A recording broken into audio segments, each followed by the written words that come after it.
Uno a uno, Miguel, Roberto y Carlos hablaron sobre lo que habían aprendido de mí, tanto en su infancia como en los recientes meses de transformación. Mi madre me enseñó que la fuerza verdadera no está en dominar a otros, sino en levantarse. Cada día a pesar de las dificultades, dijo Miguel. La vi trabajar incansablemente para darnos un hogar seguro y oportunidades que ella nunca tuvo, sin quejarse ni una sola vez. Roberto añadió, de mamá aprendí que el amor no es posesión, sino libertad. Aunque nos costó entenderlo, ella siempre nos dio alas para volar mientras construía silenciosamente las suyas propias. Carlos, siempre el más emotivo, concluyó. Pero la lección más importante que nos has dado, mamá, ha sido en estos últimos meses. Nos enseñaste que nunca es tarde para reclamar tu propio valor, para exigir respeto, para perseguir sueños. Tu transformación nos ha transformado a todos. Las lágrimas corrían libremente por mis mejillas cuando terminaron. Nunca había escuchado a mis hijos expresarse así, con tal claridad sobre el impacto que había tenido en sus vidas. Cuando llegó mi turno de hablar, las palabras fluyeron desde un lugar de profunda gratitud. Durante la mayor parte de mi vida adulta, comencé, me definí principalmente a través de mis relaciones con otros, como madre, como empleada, como amiga, como vecina. Perdí de vista a la mujer que existía independientemente de esos roles. La que tenía sueños propios, voz propia, deseos propios. El incidente de la cena de aniversario, que en su momento me pareció doloroso, fue en realidad un regalo disfrazado. Me obligó a verme a través de ojos nuevos, a cuestionar patrones que había aceptado como normales, a recordar que tenía derecho a ocupar espacio en mi propia vida. Lo extraordinario no ha sido solo redescubrir el amor, continué mirando a Alejandro, o encontrar mi voz como escritora, sino darme cuenta de que nunca es tarde para reinventarse. A los 64 años, estoy viviendo quizás el capítulo más auténtico y pleno de mi vida. Y lo más hermoso es que este viaje personal ha fortalecido, no debilitado, mis relaciones más importantes. Mis hijos me conocen ahora de manera más profunda y auténtica. Mis amistades se han enriquecido con nuevos niveles de honestidad. Y he descubierto que cuando nos permitimos brillar con nuestra luz verdadera, inspiramos a otros a hacer lo mismo. Concluí mis palabras levantando mi copa, brindo por los nuevos comienzos, por las segundas oportunidades, y por el valor de reclamar nuestro lugar en el mundo, sin importar la edad o las circunstancias. El brindis fue recibido con entusiasmo y emoción. La celebración continuó hasta bien entrada la noche, con música, baile y conversaciones significativas en pequeños grupos. En un momento tranquilo, Alejandro me llevó al pequeño balcón privado del restaurante que ofrecía una vista hermosa de la ciudad iluminada. Tengo algo para ti, dijo, sacando una pequeña caja de su bolsillo. Mi corazón dio un vuelco, anticipando lo que podría ser. Elena, comenzó, tomando mis manos entre las suyas, estos meses contigo han sido los más felices que recuerdo en décadas. Redescubrirte ha sido como encontrar una parte de mí que creía perdida para siempre. Abrió la cajita, revelando un hermoso anillo con una piedra azul, sencillo pero elegante. No es un anillo de compromiso tradicional, explicó, ¿por qué? Lo que tenemos no es tradicional. Es un símbolo de promesa, de compañía, de dos caminos independientes que han decidido entrelazarse por elección, no por obligación. Las lágrimas nublaron mi visión mientras asimilaba sus palabras y el profundo respeto que reflejaban. Me encantaría compartir el resto de mis días contigo, continuó, construyendo juntos, creciendo juntos, apoyándonos mutuamente en nuestros sueños individuales y compartidos. ¿Me concederías ese honor? Sí, respondí sin dudarlo. 1000 veces sí. Cuando regresamos a la celebración, nuestro anuncio fue recibido con alegría genuina. Mis hijos, quienes habían sido informados previamente de las intenciones de Alejandro, fueron los primeros en felicitarnos con abrazos cálidos. Nunca pensé que tendría un padrastro a mi edad, bromeó Carlos, pero no podría haber elegido uno mejor.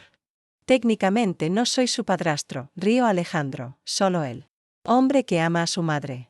Es más que suficiente, respondió Miguel con sinceridad. La noche concluyó con un momento simbólico que Alejandro había planeado cuidadosamente.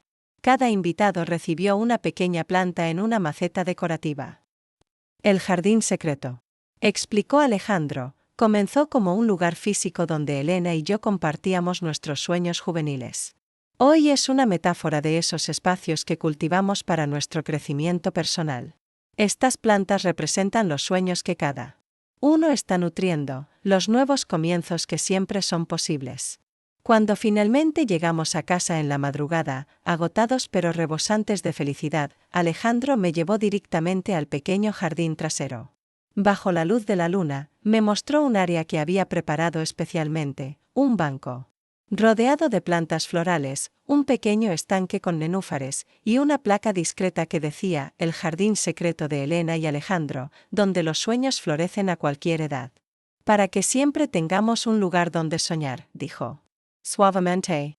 Sentados allí, bajo las estrellas, reflexioné sobre la extraordinaria travesía que había comenzado con un rechazo doloroso y culminaba ahora en esta plenitud inesperada. ¿Sabes qué es lo más extraordinario de todo esto?, comenté. ¿Qué? Que esta historia no es un final feliz, sino un nuevo comienzo. A nuestra edad, cuando muchos creen que la vida está concluyendo, nosotros estamos descubriendo nuevos capítulos por escribir. Alejandro apretó mi mano con complicidad. Esa es precisamente la lección más valiosa, ¿no crees? Que mientras estemos vivos, siempre hay posibilidad de reinvención, de redescubrimiento, de renacimiento. Y de jardines secretos por cultivar, añadí, apoyando mi cabeza en su hombro. La noche me envolvió con una certeza serena. A veces necesitamos ser excluidos de mesas donde no nos valoran para encontrar el valor de crear nuestras propias mesas, nuestros propios jardines, donde podamos florecer plenamente. Y al hacerlo, inspiramos a otros a reclamar también su derecho a ser vistos, valorados y celebrados, exactamente como son, y never saw it coming, the day my father refused to walk me down the aisle. It wasn't a dramatic moment with raised voices or slammed doors. Just a quiet, dismissive text message that read, I don't think I can make it. No explanation. No apology. Just another link in the long chain of disappointments that had defined our relationship since I was 8 years old. That's when Mom died, and Dad decided that raising a daughter alone was too much work.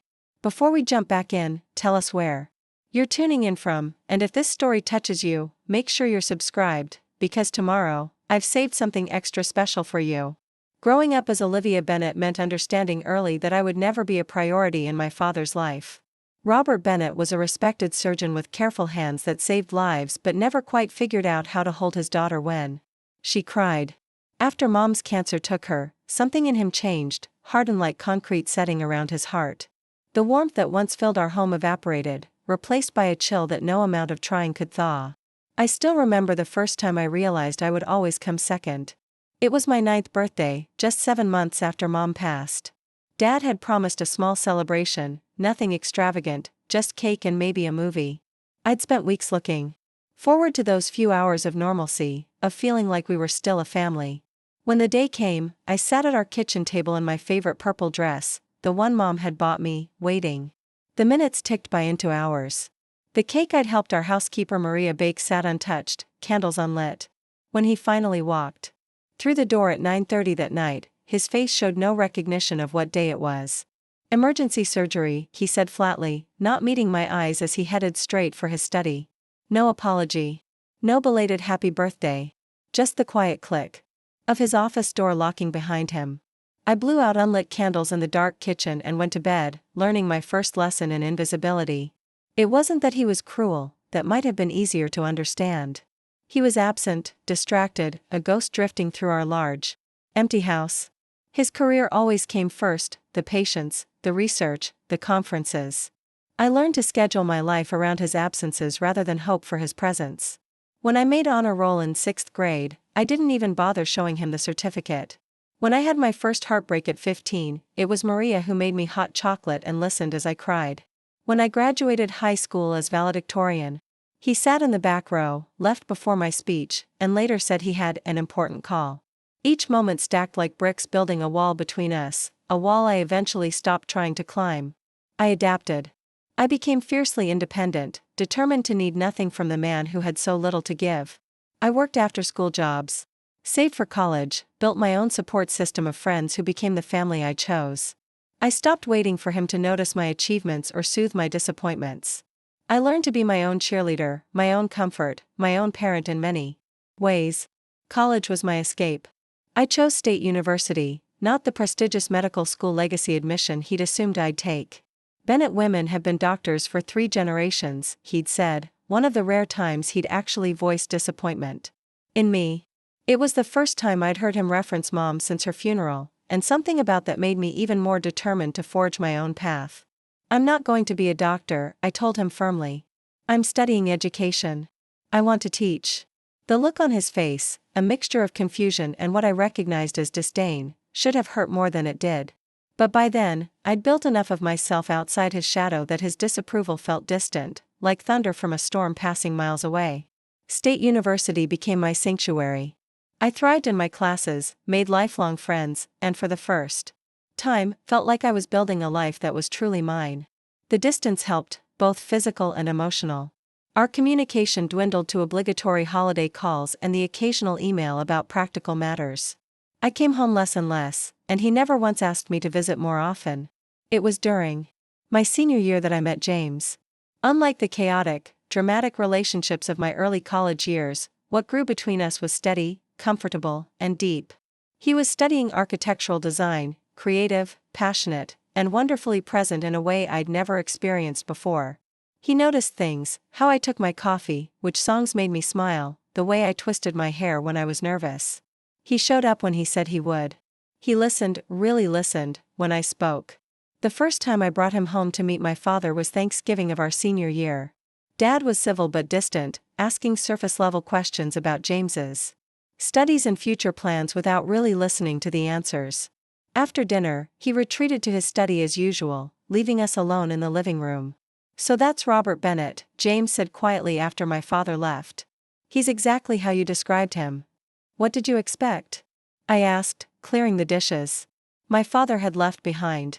"I don't know," James admitted. "I guess I thought maybe he'd be different with me here. That he'd try harder." I shook my head, a sad smile crossing my lips. "That's not who he is. He doesn't try harder for anyone, especially not me." James was silent for a long moment before he stood and took the plates from my hands, setting them back on the table. He pulled me into a hug so tight it almost hurt, his chin resting on top of my head. "His loss," he whispered fiercely. "It's absolutely his loss." That night, lying in my childhood bedroom with its faded posters and bookshelves I'd outgrown, I realized something important. I'd spent years thinking I wasn't enough, not accomplished enough, not perfect enough to earn my father's attention. But looking at it through James's eyes, I could finally see the truth. It wasn't that I wasn't enough. It was that my father wasn't capable of giving what I needed. The deficiency wasn't mine, it was his.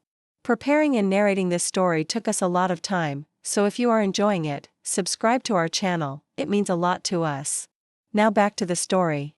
After graduation, James and I moved to Riverdale, a small city about 3 hours from where I'd grown up. I got a job teaching 4th grade at an elementary school with big windows and colorful hallways. James joined a local architecture firm specializing in sustainable design. We rented a tiny apartment with uneven floors and a temperamental water heater, but it was ours, and we filled it with plants, books, and the life we were building together. My relationship with my father continued its predictable pattern of polite distance. Birthday cards with impersonal messages signed, "Dad." Brief phone calls on holidays that felt like business transactions.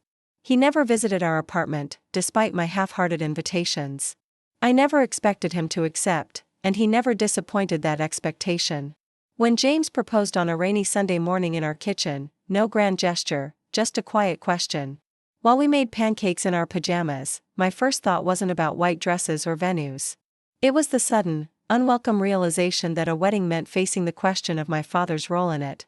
"Yes," I told James, tears streaming down my face as he slipped his grandmother's ring onto my finger.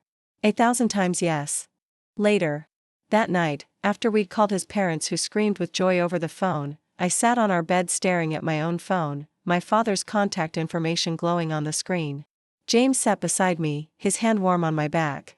"You don't have to. Call him tonight," he said gently. "Or at all, if you don't want to." I shook my head. "No, I should tell him." It's the right thing to do. I pressed call before I could change my mind, put the phone on speaker, and held my breath. He answered on the fourth ring, his voice distracted as always. Olivia? Is everything all right? It's rather late. Everything's fine, Dad, I said, trying to keep my voice steady. I have news, actually. James and I are engaged. The silence that followed lasted just a beat too long. I see, he finally said. Congratulations. He seems like a decent young man. Not, I'm happy for you. Not, that's wonderful news.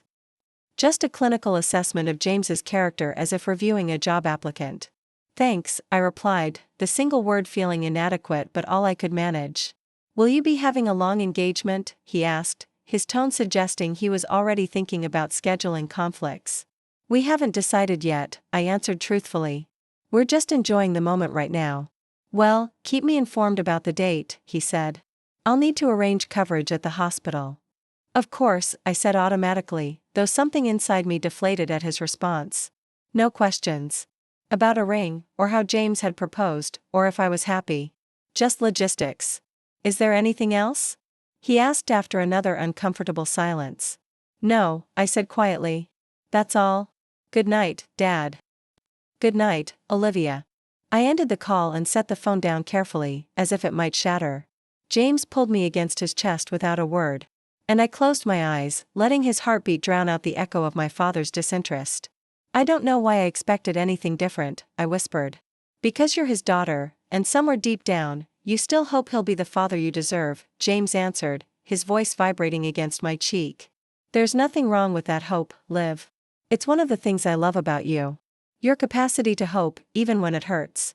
The wedding planning began, and I threw myself into it with perhaps too much enthusiasm, as if perfect centerpieces and carefully chosen music could fill the space where family support should have been. James's parents were amazing, his mom texting me dress ideas, his dad offering to help with the costs, both of them driving up for weekends of venue hunting and cake tasting. My father remained characteristically uninvolved. When I emailed him about potential dates, he responded with his schedule constraints. When I mentioned budget concerns in one of our rare phone calls, he offered a check with no discussion of what it might be used for, a transaction rather than participation. I accepted it with mixed feelings, knowing it was easier for him to give money than time or emotional investment.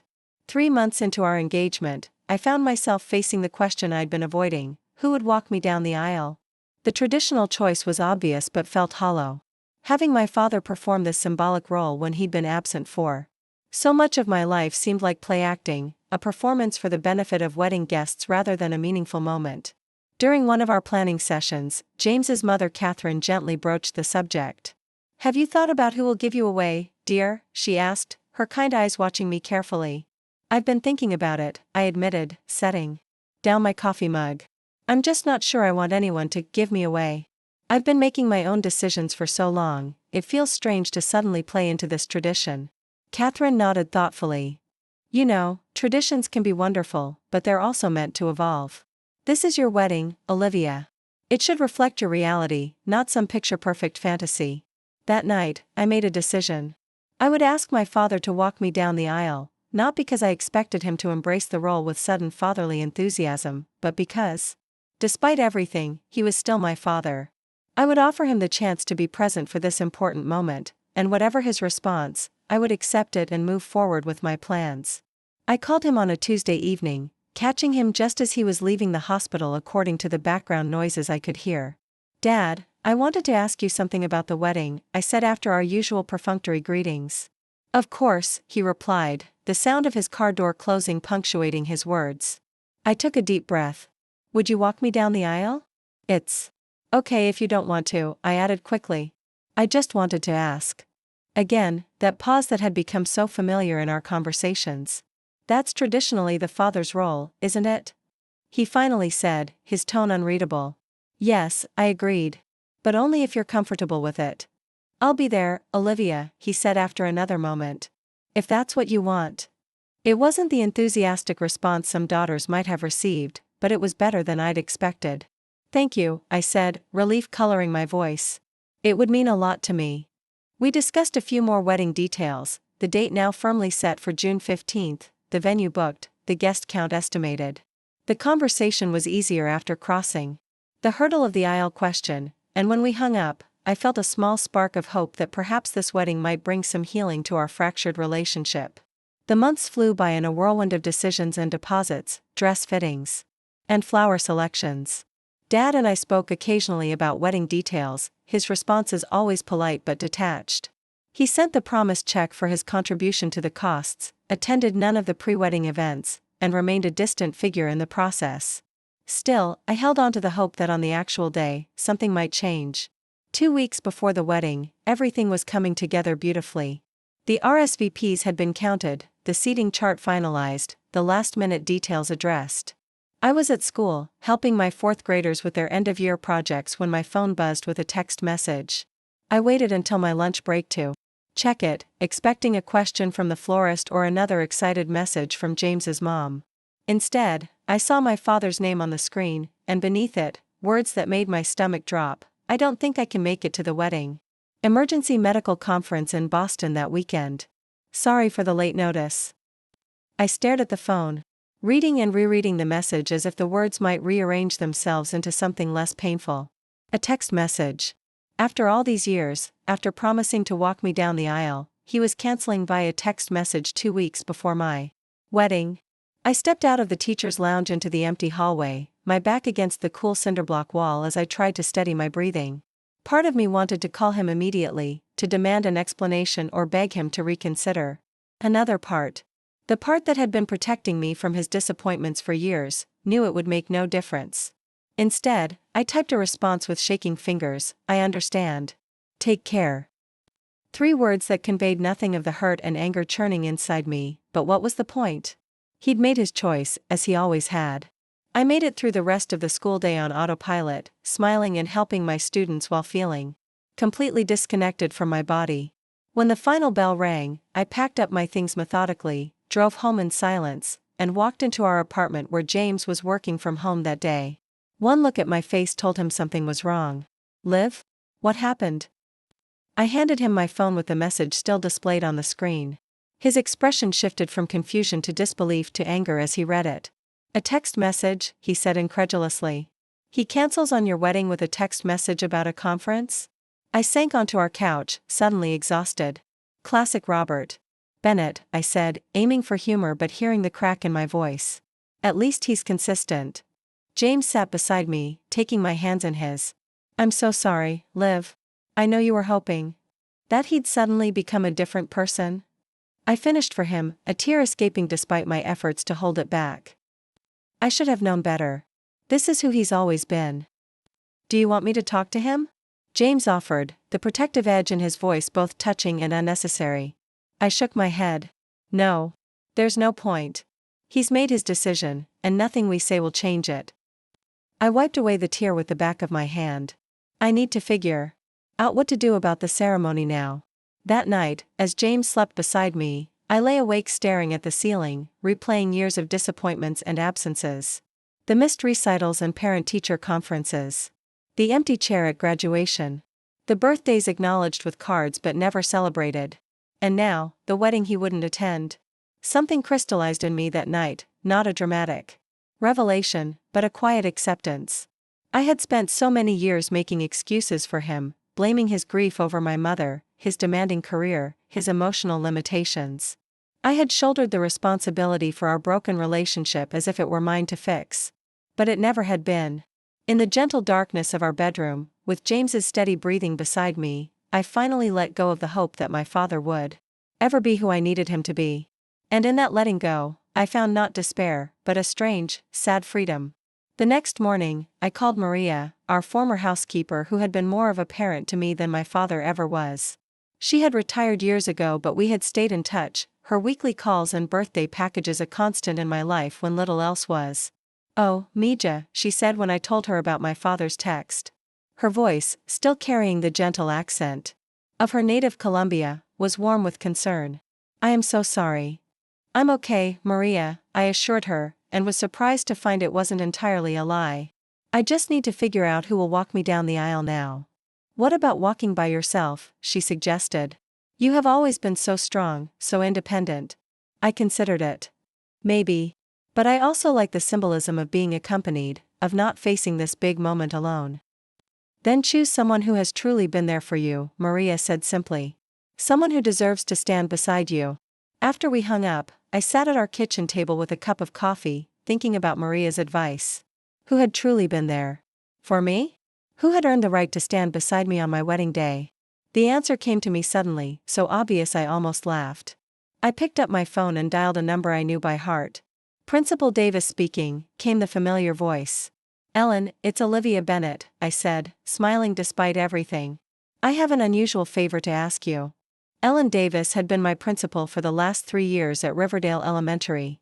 She'd hired me fresh out of college when more experienced teachers were available, mentored me through my early teaching struggles, and become something of a surrogate mother figure in my life.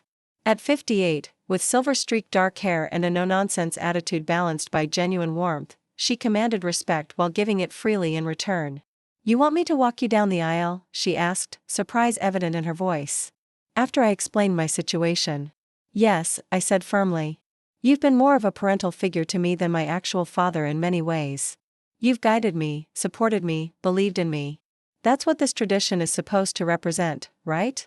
Someone who has helped shape you into the person you've become, handing you off to your next chapter. There was silence on the other end of the line for a moment. Then, her voice thick with emotion, Ellen replied, Olivia Bennett, I would be honored beyond words to walk you down the aisle. Relief flooded through me, followed quickly by certainty that this was the right decision. Thank you, Ellen. This means everything to me. No, she said softly. Thank you for considering me family. Because that's what we are, aren't we? The family we choose is often stronger than the one we're born into. After hanging up, I immediately called James to tell him about my decision. His enthusiastic support confirmed what I already knew, this was perfect. Ellen had been there. For the hard days and the triumphs, had witnessed my growth as a teacher and a person, had shown up consistently when my father never did. She deserved this role far more than he ever had.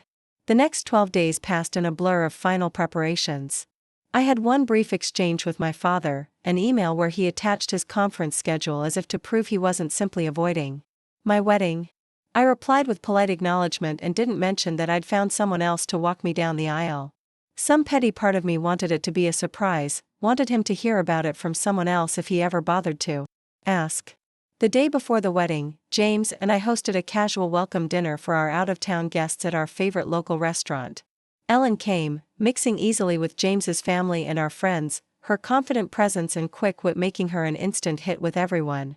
Watching her laugh with James's father over dessert, I felt a wave of gratitude so powerful it nearly brought tears to my eyes. You okay? James whispered, noticing my expression. I nodded, squeezing his hand under the table. Better than okay. I just realized I'm not missing anything tomorrow. Everything I need will be there. The morning of our wedding dawned clear and perfect, one of those rare June days without humidity, with a sky so blue it looked painted. I woke early in the hotel suite I was sharing with my bridesmaids, my best friends from college and fellow teachers from Riverdale Elementary. For a moment, I lay still, listening to their soft breathing, letting the reality wash over me. I was getting married today. There was no sadness, no shadow of my father's absence darkening the morning. Instead, I felt light, present, ready for the day in a way I hadn't expected. My phone buzzed with a text message, and I reached for it, smiling when I saw it was from Ellen. Ready to walk toward your future today, Ms. Bennett? I've polished my dress shoe specially for the occasion. I typed back quickly, more ready than I've ever been. Thank you for everything, Ellen. The morning unfolded in a whirl of hairstylists and makeup artists, champagne toasts and final dress adjustments. My friends surrounded me with love and laughter, keeping me grounded and present for every moment. James's mother stopped by mid-morning. Bringing me a beautiful sapphire hairpin, something blue and something borrowed, she explained, tucking it carefully into my updo. You look radiant, Olivia, she said, her eyes shining with tears. Absolutely radiant. At 1 o'clock, Ellen arrived at the suite, stunning in a deep navy dress with a small corsage of white roses pinned to her wrist, matching the boutonnieres the groomsmen would wear. She hugged me carefully, mindful of my dress and veil. You are the most beautiful bride I have ever seen, she said, holding me at arm's length to take in the full effect. And I've been to a lot of weddings. Not too late to back out, I joked, suddenly feeling a flutter of nerves for the first time that day. Ellen shook her head firmly. Not a chance. This is exactly where both of us are meant to be today. She checked her watch. The car will be here in 10 minutes. Are you ready? I took a deep breath, looking around at my friends, at the woman who had stepped in when my father stepped out, at the reflection of myself in the full-length mirror, strong, happy, loved. I'm ready. The ceremony was being held in the gardens of a historic estate on the outskirts of Riverdale, with the reception to follow in the converted barn on the property. As our car approached, I could see guests being seated in white chairs arranged on the lawn, flowers decorating the aisle, the simple wooden arch where James would be waiting. My bridesmaids exited the car first, gathering around to help with my dress and veil as I stepped out. From where we stood, partially hidden by a large oak tree, I could see most of the assembled guests but couldn't yet see the altar area. My friends gave me quick hugs before moving to their positions, ready for their entrance music. Then Ellen and I were alone, standing arm in arm as the music changed, signaling the bridesmaids' procession had begun. Nervous? Ellen asked quietly. No, I answered truthfully. Just happy. She patted my hand where it rested on her arm. Your mother would be so proud of you today, Olivia. I didn't know her, but any woman who raised a daughter like you, even for just 8 years, must have been extraordinary. Tears pricked at my eyes at the unexpected mention of my mother. Thank you for saying that. It's true, Ellen said simply. And I'm beyond proud to be standing here with you. The wedding coordinator appeared before us, smiling. There. Ready for you, she said. Count to 10 after I leave, then start walking. Remember, slow steps. As she hurried away, Ellen and I exchanged one last look. Ready to make an entrance, Ms. Bennett? She asked with a wink. Absolutely, Principal Davis, I replied, grinning. We counted to 10 together, then stepped out from behind the oak tree and began our walk toward the aisle. The guests rose as the bridal march began to play, all faces turning toward us. I felt Ellen's arm, solid and steady under my hand, as we took our first steps down the white petal-strewn path. That's when I saw him. Standing in the back row, partially hidden behind a taller guest, was my father. His face was unreadable from this distance, but there was no mistaking his posture, his silver-streaked dark hair, the way he stood slightly apart from those around him. Robert Bennett had come to my wedding after all, but he was not walking me down the aisle. For a moment, my steps faltered, but Ellen's gentle pressure kept me moving forward. Is that, she whispered, having spotted him too. Yes. I confirmed quietly. Keep walking. And we did. Each step felt more certain than the last as we proceeded down the aisle, past smiling friends and colleagues, past James's extended family, past my father standing alone in the back row. I didn't look at him again. My eyes were fixed ahead, where James waited, his face transforming with joy as he saw me approaching. When we reached the altar, the officiant smiled and asked, "Who gives this woman to be married?" Ellen's voice rang out clear and strong, "I do, with all my heart." She squeezed my hand, kissed my cheek, and placed my hand in James's before taking her seat in the front row, the place traditionally reserved for parents of the bride. The ceremony was everything we had hoped for, personal, meaningful. Not too long but full of sentiment. We had written our own vows, promises that acknowledged our real lives and challenges rather than fairy tale ideals. When James spoke of being my partner and my home, of building a life where we both felt seen and valued, I knew he was also speaking to the girl who had grown up invisible in her own house. As we exchanged rings, I was aware of my father's presence. Somewhere behind me, but it felt distant, unimportant compared to the moment unfolding between James and me. When the officiant pronounced us husband and wife, the applause and cheers from our guests wrapped around us like an embrace. We walked back down the aisle together, now married, passing friends and family whose faces blurred in my happiness. I didn't look for my father. This moment belonged to James and me, and I wouldn't let anything diminish it. The cocktail hour was held on the terrace overlooking the gardens while the wedding party took photos. It was during a brief break between group shots that my father approached me, looking uncomfortable in a suit that seemed too formal for the garden setting. "Olivia," he said, his voice carrying that familiar clinical detachment. "You look lovely." "Thank you," I replied, genuinely surprised to see him. "I thought you had a conference in Boston." He shifted slightly, the closest thing to discomfort I'd ever seen from him. The keynote speaker cancelled. They rescheduled the main sessions for Sunday. We stood in awkward silence for a moment. I waited, wondering if he would mention Ellen, or apologize for his text, or offer any explanation beyond the rescheduled conference. He cleared his throat. "The ceremony was nice. Very you." "Yes, it was," I agreed, unsure what else to say. "The woman who walked you down the aisle," he finally said, his tone carefully neutral. "She's your principal?" "Yes. Ellen Davis. She's been an incredible mentor and friend to me since I started teaching." He nodded slowly. I see. Another. Silence stretched between us, filled with all the things neither of us knew how to say. I was saved by the photographer calling me back for more photos. I should go, I said, gesturing toward the waiting group. Of course, my father replied. Congratulations, Olivia. James seems like a good man. He is, I confirmed. The best I've ever known. Something flickered across my father's face then, an emotion I couldn't quite identify. Regret, perhaps, or simply recognition. Before I could analyze it further, he nodded once more and walked away, back toward the main reception area. The reception was a joyful blur of first dances, heartfelt toasts, delicious food, and endless laughter. James and I moved from table to table, thanking our guests, accepting congratulations, soaking in the love that surrounded us. My father sat at a table with distant relatives, participating minimally in conversations, his expression guarded. I spoke to him briefly once more, but our exchange was as superficial as always. It was during the father-daughter dance that everything changed. As the DJ announced the special dance, explaining that Principal Ellen Davis would be standing in, my father remained seated, watching as Ellen and I took to the dance floor. We had chosen What a Wonderful World, a song that spoke of beauty and hope rather than traditional father-daughter sentiments. As Ellen and I swayed to the music, she whispered stories of her favorite moments watching me teach, making me laugh despite the emotional weight of the moment. Halfway through the song, I happened to glance toward my father's table and found his seat empty. Scanning the room, I spotted him standing near the bar, watching us with an expression I'd never seen before. The song ended, and Ellen hugged me tightly before returning to her table where she was seated with several of my colleagues. As the dance floor opened for all guests and a more upbeat song began playing, I felt a tap on my shoulder. My father stood there, looking more uncertain than I had ever seen him. May I have this dance? He asked formally. Surprised, I nodded. And he awkwardly placed his hands in the proper position as we began moving to the music. We had never danced together before, not at father-daughter dances at school, which he had always missed, not at family weddings, where he typically avoided the dance floor. Your principal, he said after a moment, his voice barely audible over the music. She seems to know you very well. She does, I agreed simply. Better than I do, he added, the words not quite a question but not quite a statement either. I met his eyes directly. Yes. He nodded slowly, accepting this truth without argument. That's why you asked her to walk you down the aisle. Yes, I said again. She's been there for me, consistently, for years. She's earned that place in my life. My father was silent for several moments as we continued to move mechanically around the dance floor. When he spoke again, his voice held something I'd never heard before, a vulnerability that seemed foreign coming from him.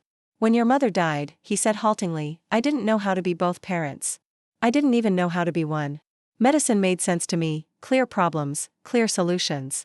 But raising a daughter alone? I had no framework for that.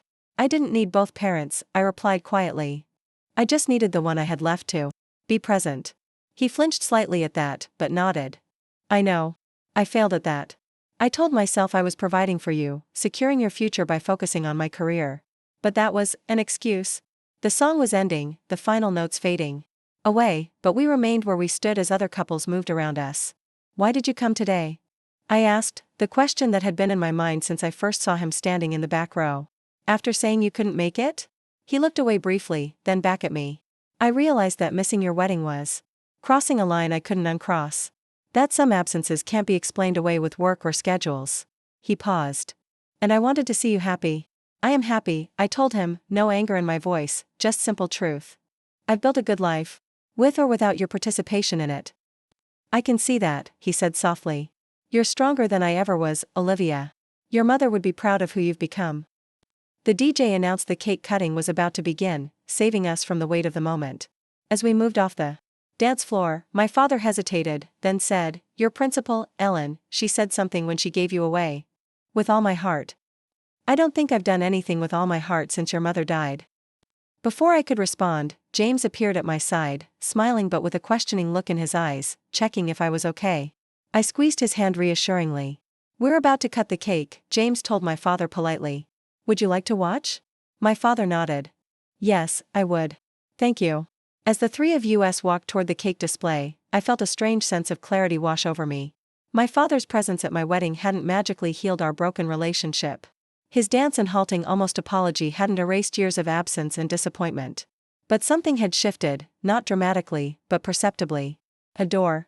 that had been firmly closed for decades was now, perhaps, slightly ajar. The rest of the reception continued wonderfully. James and I cut the cake, feeding each other small bites without the traditional smashing that some couples do. We danced with our friends, tossed the bouquet, and generally celebrated exactly as we had planned. My father stayed until nearly the end, interacting minimally but observing everything with an attention I wasn't used to seeing from him. When it was time for James and me to make our exit through a tunnel of sparklers held by our guests, I noticed my father standing off to the side, watching. As we passed him, I made a split-second decision and paused briefly. "Thank you for coming," I said simply. He nodded, a small smile, perhaps the first genuine one I'd seen from him in years, briefly crossing his face. "Thank you for having me, even though I didn't deserve it." Then James and I were running through the sparkler tunnel, laughing as our friends cheered, rushing toward the vintage car that would take us to our hotel for the night before we left for our honeymoon the next morning. In the car, as we pulled away from the venue, James took my hand. "Are you okay? With your dad showing up like that?" I thought for a moment, watching the sparklers fade into the distance through the rear window. "Yes," I said finally. "It didn't fix anything.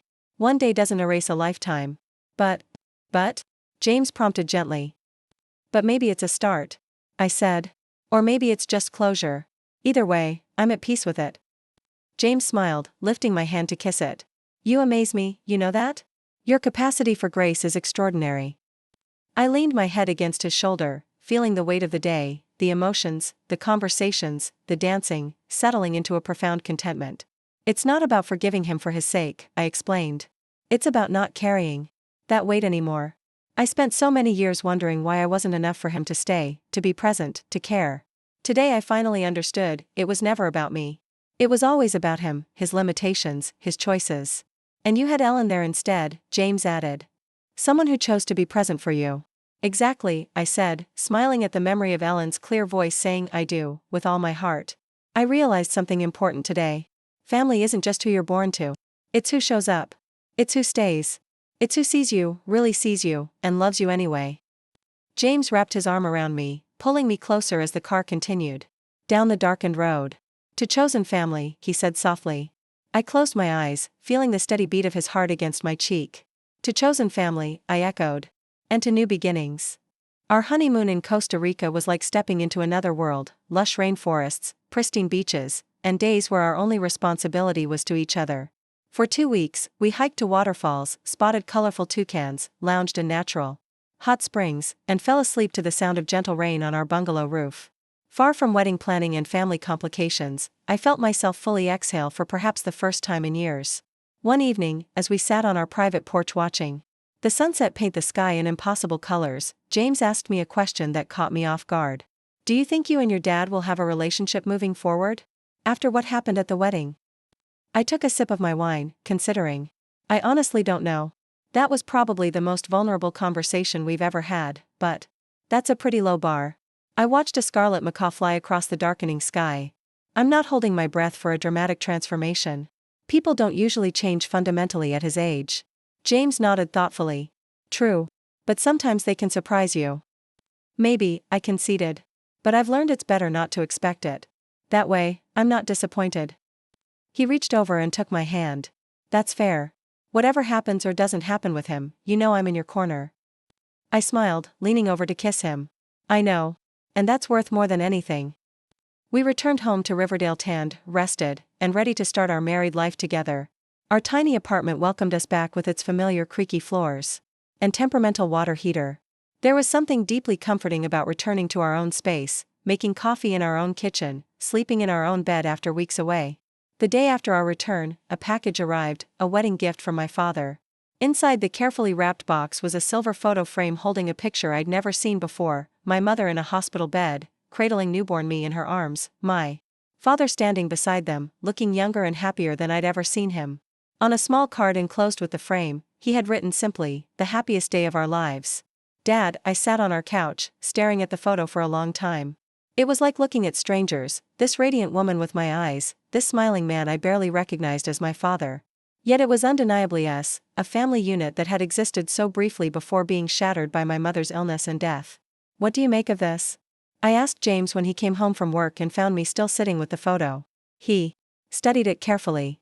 "I think it's his way of saying he remembers. That there was love there, once." I nodded slowly. It feels like he's sharing something he's kept to himself all these years. Are you going to call him? Thank him? I considered the question. Yes, I decided. Not right away. But yes. A week later, I called my father to thank him for the gift. Our conversation was still awkward, still filled with long pauses and careful words, but something had shifted. He asked about Costa Rica. I told him about the sloths we'd seen, the coffee plantation we'd toured. He mentioned a conference he'd attended in San Jose years ago. It wasn't deep or emotional, but it was more than we'd managed in years. As summer continued, I threw myself into preparing for the next school year. 4th grade was my favorite. Age to teach, old enough for real discussions and independence, young enough to still find joy in simple discoveries. I spent hours redesigning my classroom, creating new curriculum materials, and planning field trips. Ellen approved every request I submitted, often stopping by my classroom to offer suggestions or simply chat as I worked. One afternoon in late July, she knocked on my open classroom door. Got a minute? Always, I replied, setting down the science textbook I'd been reviewing. What's up? She came in and sat on one of the student desks, looking uncharacteristically hesitant. I got a call this morning. From your father. Of all the things she might have said, this was perhaps the last I expected. My father called you? Why? Ellen straightened slightly, her principal posture returning. He asked if he could take me to lunch. To thank me, he said, for being there for you when he wasn't. I stared at her, momentarily speechless. What? Did you say? I said yes, she replied simply. I'm meeting him tomorrow at Riverside Cafe. Wow, I managed. That's unexpected. Ellen studied me carefully. Does it bother you? If it does, I can cancel. I shook my head quickly. No, not at all. I'm just surprised. My father doesn't normally reach out to anyone. She smiled slightly. Well, I'm curious to meet him properly. Beyond the brief interaction at your wedding. Just. I hesitated. Don't expect too much, okay? He's not great with personal conversations. Noted, Ellen said, standing. I'll let you know how it goes. True to her word, Ellen called me the evening after her lunch with my father. I answered immediately, curled up on our couch while James cooked dinner in our small kitchen. So? I asked without preamble. How was it? Interesting, Ellen replied, and I could hear the measured thoughtfulness in her voice. He was very formal at first, almost like he was at a job interview. But he relaxed somewhat as we talked. What did you talk about? You, mostly, she said. He asked a lot of questions about your teaching, your students, your work ethic. I got the sense he was trying to fill in the blanks of the years he's missed. I felt a strange tightness in my chest. What did you tell him? The truth, Ellen said simply. That you're an exceptional teacher. That your students adore you. That you work harder than almost anyone I know. She paused. I also told him about the time you stayed up all night making individual care packages for your kids during the pandemic. And how you convinced the school board to fund the nature classroom in the courtyard. And the reading program you developed for struggling students. Tears pricked unexpectedly at my eyes. Thank you, I whispered. Don't thank me for telling the truth, Olivia, Ellen replied firmly. But there's something else. He asked if I would give him your address. He'd like to visit you and James, he said. The tightness in my chest increased. What did you say? That I'd ask you if that was okay. So, is it? I looked across the room at James, who was listening while stirring something that smelled amazing on the stove. He raised his eyebrows questioningly. I took a deep breath. Yes, I decided. Tell him he can come next Saturday afternoon. But, Ellen, thank you for checking first. Always, she said warmly. I'll let him know. After we hung up, I sat motionless on the couch, phone still in hand, trying to process what had just happened.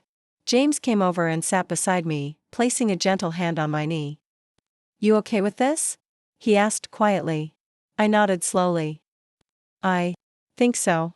It's strange, but I want to see where it goes.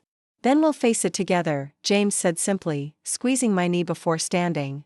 Come on, dinner's ready. I made that curry you loved in Costa Rica. The next Saturday arrived with uncomfortable speed. I spent the morning cleaning our already clean apartment, rearranging flowers, checking the clock every few minutes. James watched my nervous energy with patient amusement, finally catching me as I fluffed the couch pillows for the third time. Liv, he said gently, holding my shoulders. It's going to be fine. We're just having coffee with your dad. Not a State dinner with royalty. I laughed shakily. I know. I don't even know why I'm so nervous. It's not like his approval matters to me anymore. Doesn't it? James asked softly. Just a little? Before I could answer, the doorbell rang. I froze, but James gave me an encouraging smile and went to answer it.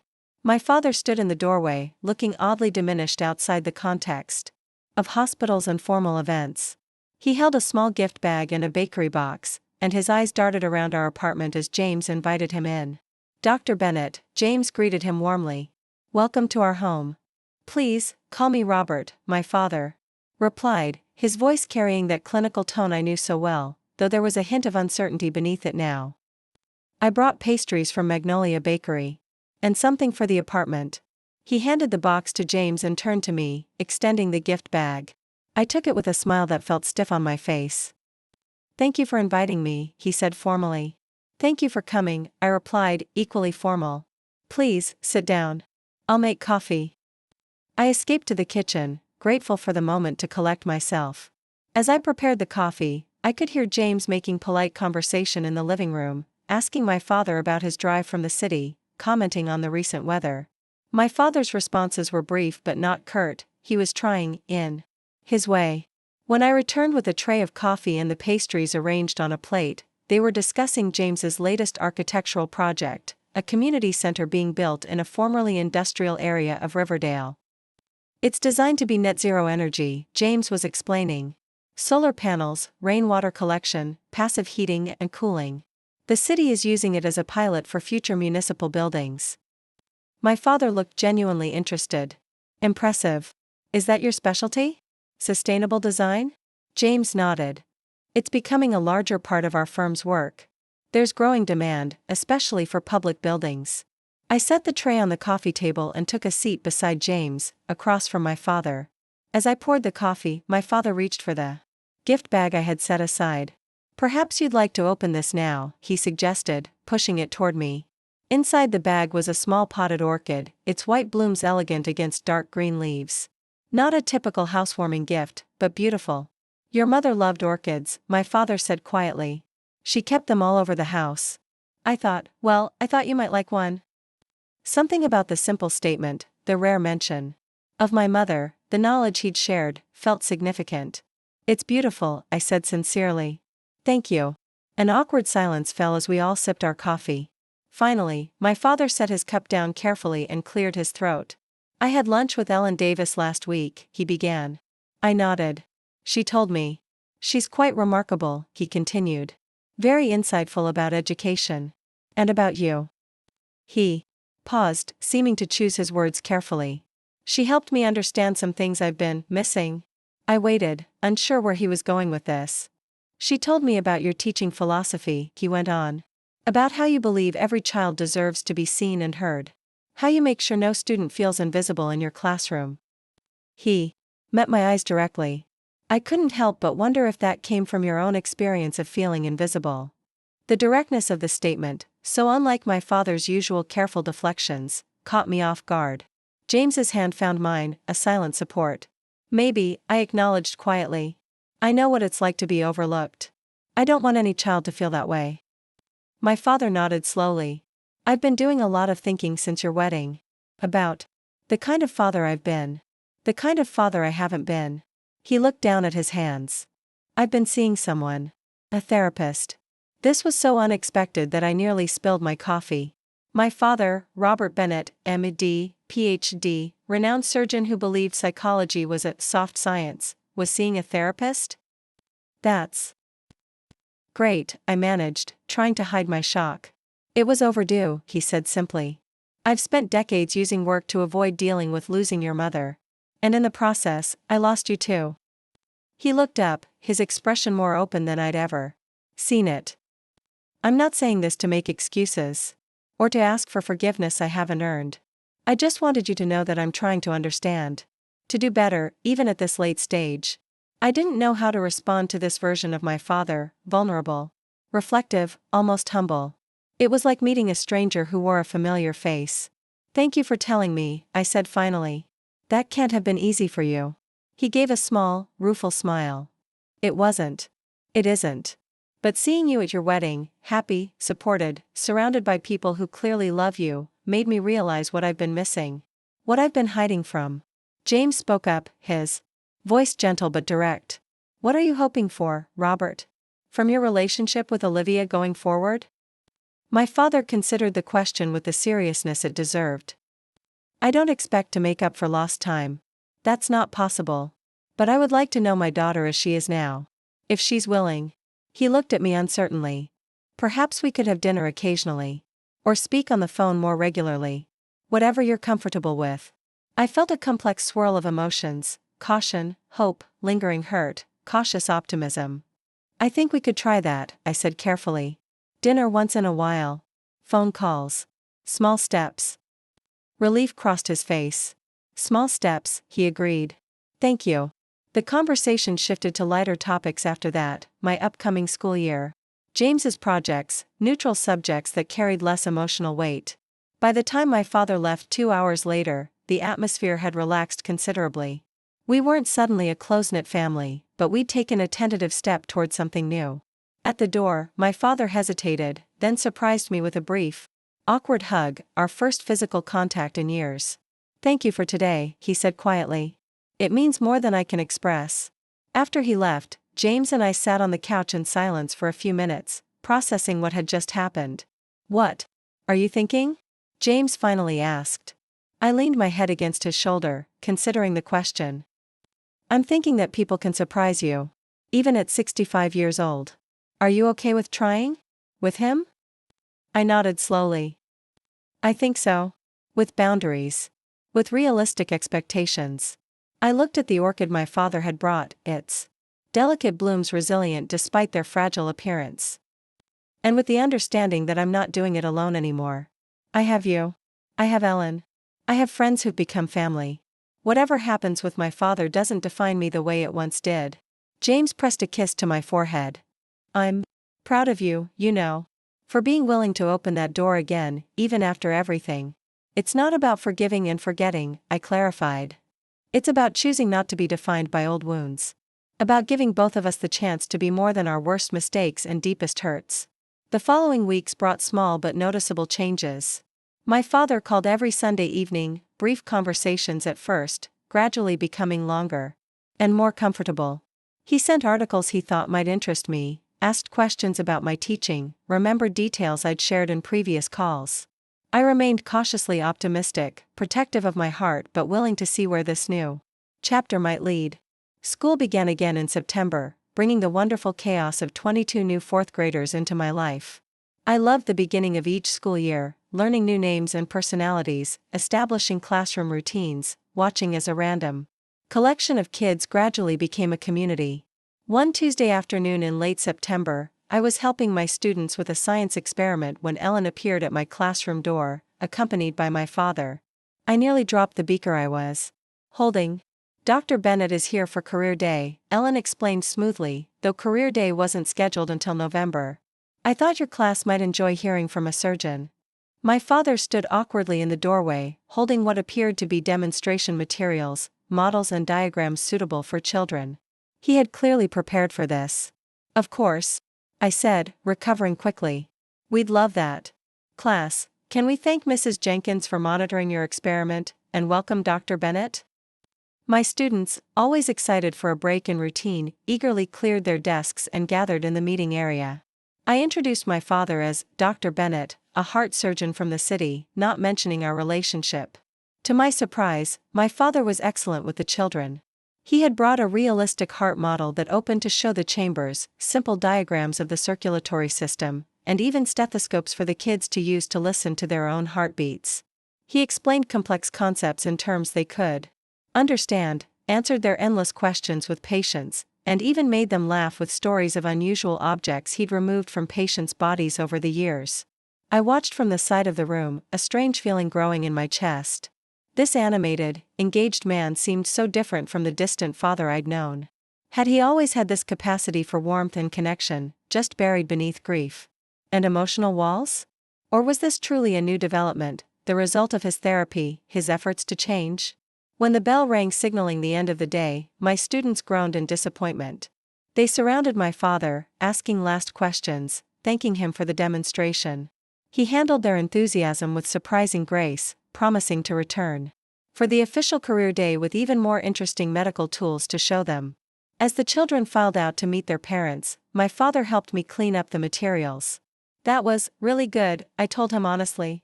You're great with kids. He looked pleased but embarrassed by the compliment. Thank you.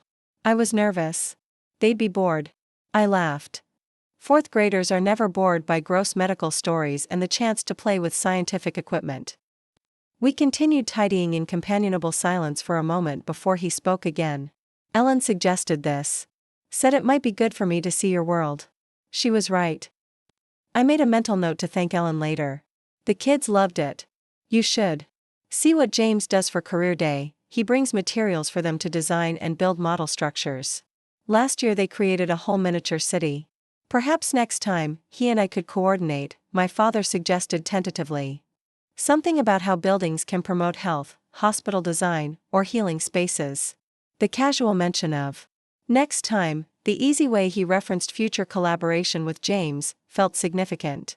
This wasn't just a one-time effort to connect, he was thinking longer term. They'd love that, I said sincerely. So would I. When we finished cleaning, my father hesitated by the door. I was wondering if you and James might be free for dinner this weekend. There's a new restaurant in the city I thought you might enjoy. 6 months ago, such an invitation would have been unimaginable. 3 months ago, it would have filled me with anxiety. Now, it felt like a natural next step. We'd like that, I replied with a genuine smile. Just text me the details. As we walked out to the parking lot together, I realized something important. The weight I'd carried for so long, the hurt child still seeking approval, still wondering why she wasn't enough, had lightened considerably. It wasn't gone entirely, some wounds leave permanent marks. But it no longer defined my steps, no longer colored every interaction. My father paused beside his car. Thank you for today, Olivia. For letting me be part of your classroom. Thank you for coming, I replied. Your heart model was definitely a hit. He smiled, a real smile that reached his eyes. I'll see you this weekend? I nodded. This weekend.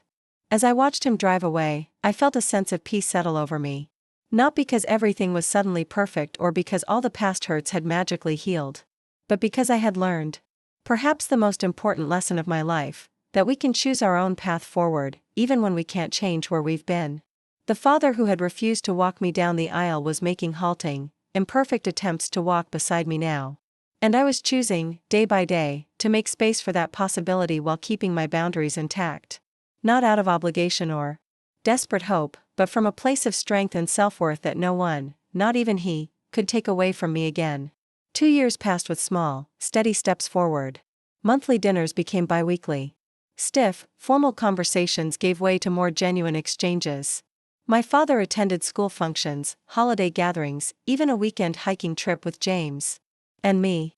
It wasn't always smooth, there were still awkward moments, occasional retreats into old patterns, misunderstandings that needed to be addressed. But with each interaction, the invisible wall between us grew a little thinner. On a crisp October evening, just after my 30th birthday, my father invited James and me to dinner at his home, the house I'd grown up in but hadn't visited in nearly 5 years. As we drove the familiar route, memories washed over me. Riding my bike down these tree-lined streets, walking to the corner store for ice cream, waiting at the bus stop in all kinds of weather. You okay? James asked, noticing my silence as we turned onto Maple Avenue. Just strange, I admitted. Going back there. It doesn't really feel like home anymore. We can leave whenever you want, he reminded me, squeezing my hand. Just say the word. I smiled gratefully. I know. But I think it'll be fine. Just different. When we pulled into the driveway, I was surprised to see changes to the house. The old oak tree had been trimmed, new landscaping brightened. The front yard, and the faded blue exterior had been repainted a warm gray. It looked fresher, more welcoming than I remembered. My father greeted us at the door, dressed more casually than his usual formal attire in khakis and a blue sweater. Welcome, he said, a hint of nervousness in his smile. Dinner's almost ready. We followed him inside, where more changes awaited. The formal, almost sterile interior I remembered had been transformed. The walls held new artwork, the furniture had been replaced with more comfortable pieces, and family photos, including several of me at different ages, were displayed prominently on the mantel. "You've redecorated," I observed, taking in the warmer, more lived-in atmosphere. My father nodded. "It was long overdue. This place was stuck in time for too many years."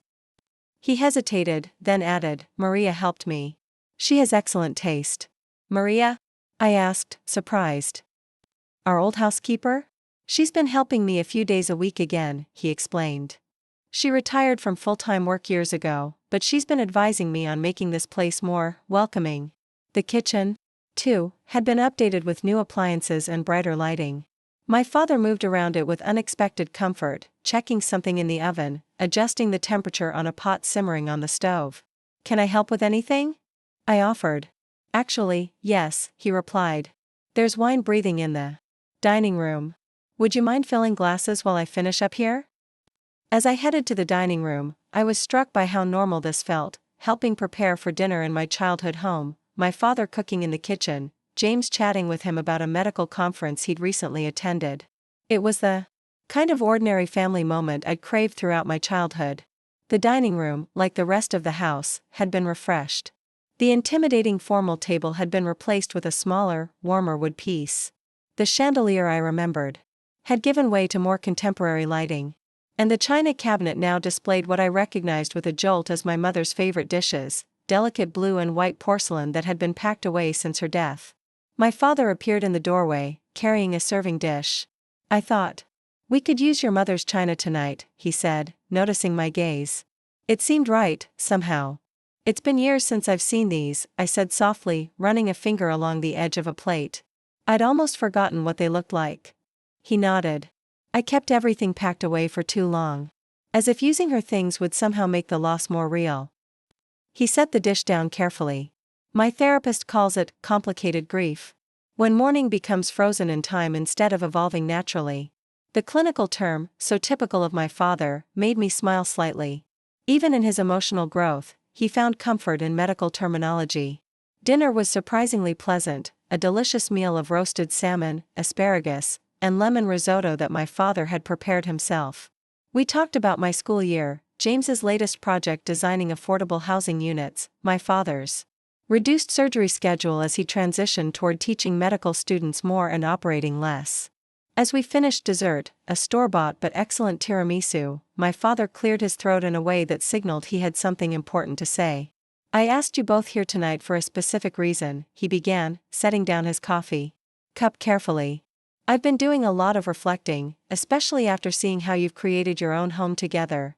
And I've made a decision I wanted to share with you." James and I exchanged curious glances. "I'm selling this house," my father announced. "It's too big for one person, and it holds too many ghosts. I found a smaller place, a condo in a building downtown with a rooftop garden and walking distance to the hospital." I was momentarily speechless. This house had been in our family for 3 generations. My father had always spoken of it as a legacy, a symbol of the Bennett family's establishment in the community. "That's a big change," I finally managed. "Are you sure?" He nodded firmly. "More sure than I've been about anything in years. This house, it stopped being a home when your mother died. I just didn't have the courage to admit it." He looked around the dining room with a wistful expression.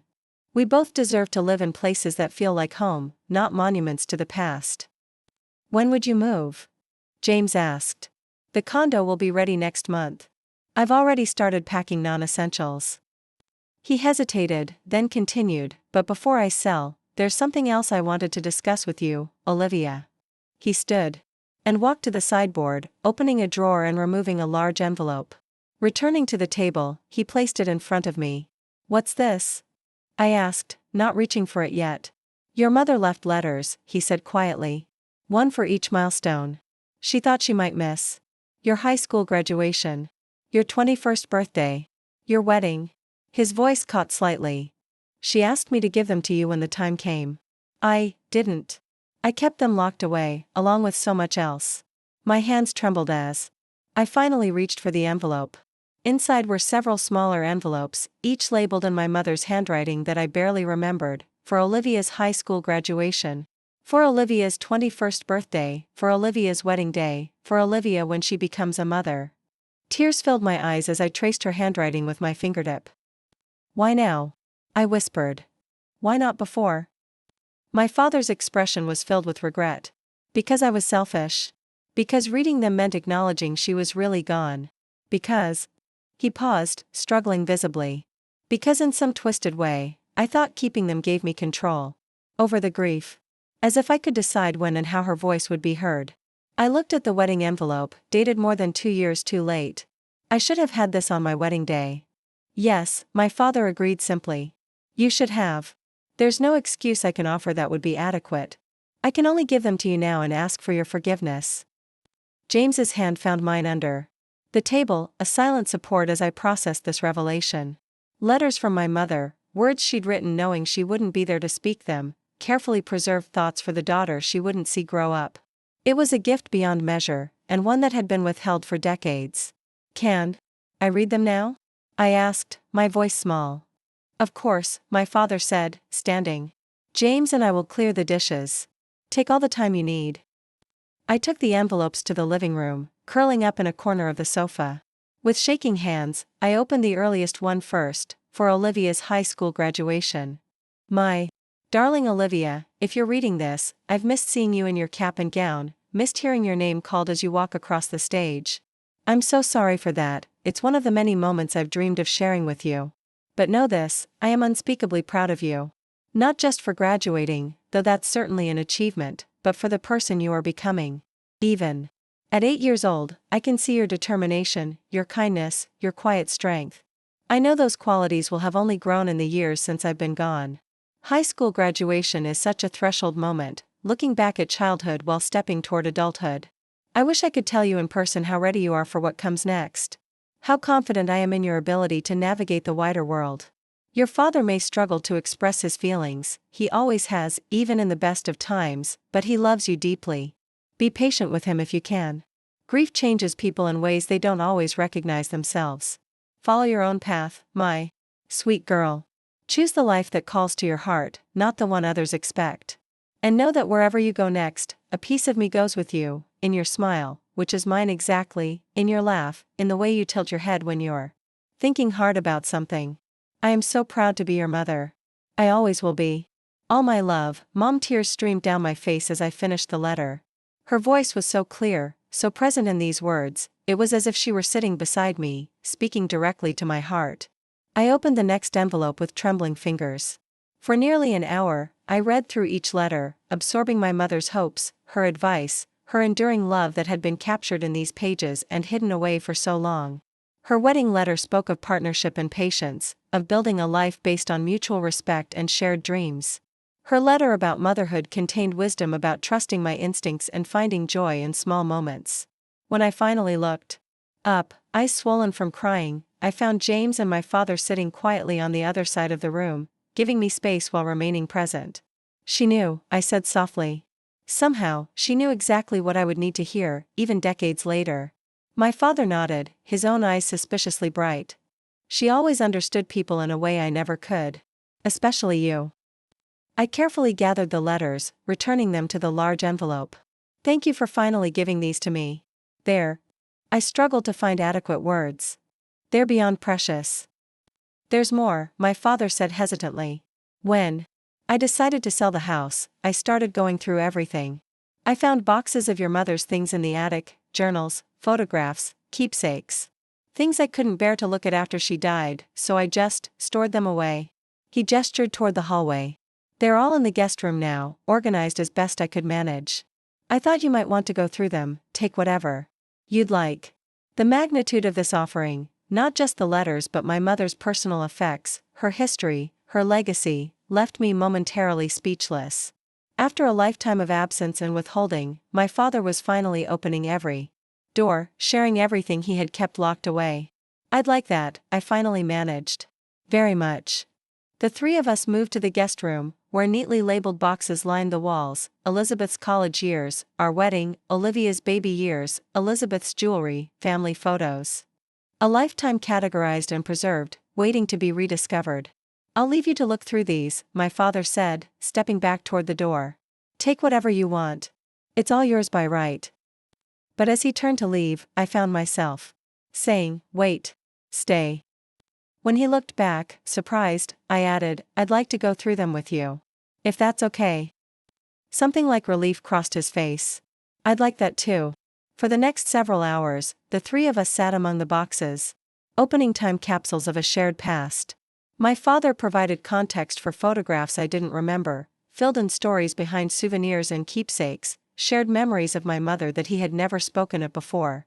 James listened attentively, asking questions, helping sort items, witnessing this long overdue reconnection with family history. In one box labeled Elizabeth's Treasures, we found a small jewelry case containing my mother's wedding and engagement rings. My father lifted them carefully, holding them in his palm like fragile birds. "She wanted you to have these someday," he said quietly. "For your wedding. Another thing I should have given you earlier." He placed them in my hand, the simple gold band and modest diamond that had symbolized my parents' commitment to each other. They were smaller than I expected, these rings that had loomed so large in my imagination. "Thank you," I whispered, closing my fingers around them. "I'll treasure them." As midnight approached, we had barely made a dent in the boxes, but exhaustion was setting in. My father insisted we stay the night rather than drive home so late, showing us to my old bedroom, which had been transformed into a proper guest room, with new furniture and linens. "We'll continue tomorrow, if you'd like," he offered. "Take your time with all of this. There's no rush." After he bid us good night, James and I settled into the unfamiliar bed in the familiar room. I lay awake long after James had fallen asleep, the day's revelations spinning through my mind like autumn leaves in wind. "You okay?" James murmured, half asleep, sensing my restlessness. "I think so," I whispered back. "It's just a lot to process." He pulled me closer. "Your mom sounds like she was amazing." "She was," I agreed, surprising myself with the certainty. I had been so young when she died, my memory so fragmented. But after tonight, after her letters, after seeing her handwriting and her photographs, after hearing stories about her from my father, she felt more real to me than she had in decades. "I wish you could have known her. In a way, I feel like I'm starting to," James said softly. "Through her words. Through you." The next morning over breakfast, my father made a suggestion that caught me off guard. "I was thinking," he began carefully, "about what to do with this house. And I wanted to offer it to you and James, before I list it." I nearly choked on my coffee. "What?" "Not as a gift," he clarified quickly. "I'd sell it to you at a fair price, of course. But you mentioned last month that you've been looking to buy a house, and this one, well, it has good bones. A good neighborhood. Space for a family, if that's in your future plans." James and I exchanged stunned glances. We had indeed been saving for a house, outgrowing our apartment as we looked toward the next chapter of our lives. But my childhood home had never factored into those discussions. "That's incredibly generous," James said carefully, "but it's too much history."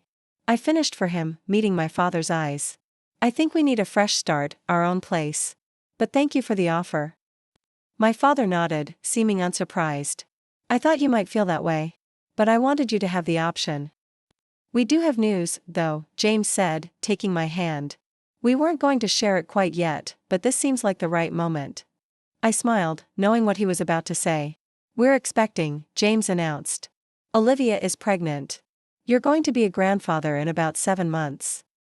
My father's expression transformed completely, surprise giving way to genuine joy. That's wonderful news," he said, his voice thick with emotion. "Congratulations to you both." "We just found out last week," I explained. "It's still early, but everything looks healthy so far." My father seemed momentarily at a loss for words, a rarity for him. Finally, he said simply, "I hope I can be a better grandfather than I was a father." The honest vulnerability in his statement touched me deeply. "You'll have every opportunity," I told him. "This baby will need all the love and support available." And speaking of support, James added, "We actually could use some advice about neighborhoods. Since we're definitely in the market for a house now."